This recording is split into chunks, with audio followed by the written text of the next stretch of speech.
Hey everyone, it's Kristen Rosario. Right now I am actually waiting for one of my buyers to show up and the inspector. We have a home inspection at one of the properties that my buyers are buying.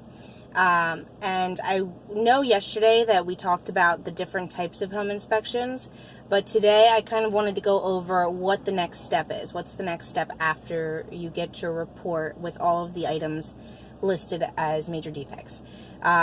Just a side note, there's no house that I've ever been in that hasn't had something flagged, so it's not a big deal. You just follow the next steps and keep going, and hopefully at the end you move forward with settlement and buy the dream house. And we'll talk about if you don't buy that house. But anyway, so the next step is we get a list from the report of major defects that need to be fixed. The buyer and I usually discuss which items that they are planning to ask the seller to repair. They can ask for all of the items to be repaired. They can ask for some of them. It really just depends on the buyer's comfort level. At that point, we write up an addendum with the itemized list of repairs. I shoot it over to the listing agent, who then presents it to their seller. At that point, the seller has a few options that they can come back to us with. They can either agree to make all of the repairs. They can either counter us with some of the repairs or even a credit instead of repairs, or they can refuse to make repairs altogether.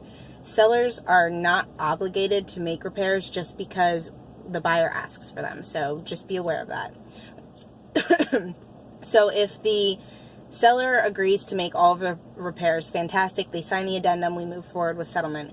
If the seller counters us and only agrees to make some of the repairs or a credit, then we negotiate back and forth until all parties are in agreement, and we sign the new addendum listing the new terms and move forward with settlement.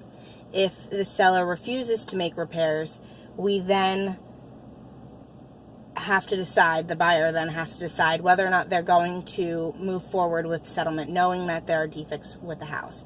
If they're not willing to accept the property in that condition, then we essentially end the contract. The buyer starts their home search again. The seller typically will relist their property for sale. If the buyer has to start their home search again, it's unfortunate, but at the end of the day, they're out the costs of the home inspection, but they're not stuck with a property that's going to be a money pit, that's going to have expensive repairs to make. So that's the silver lining. You're out of the contract, you don't get the house. It's very disappointing, but you're not stuck buying a house that needs a ton of work. So if you guys like this video or want more information, more real estate information, shoot me a comment below, send me your questions, and I hope to talk to you soon.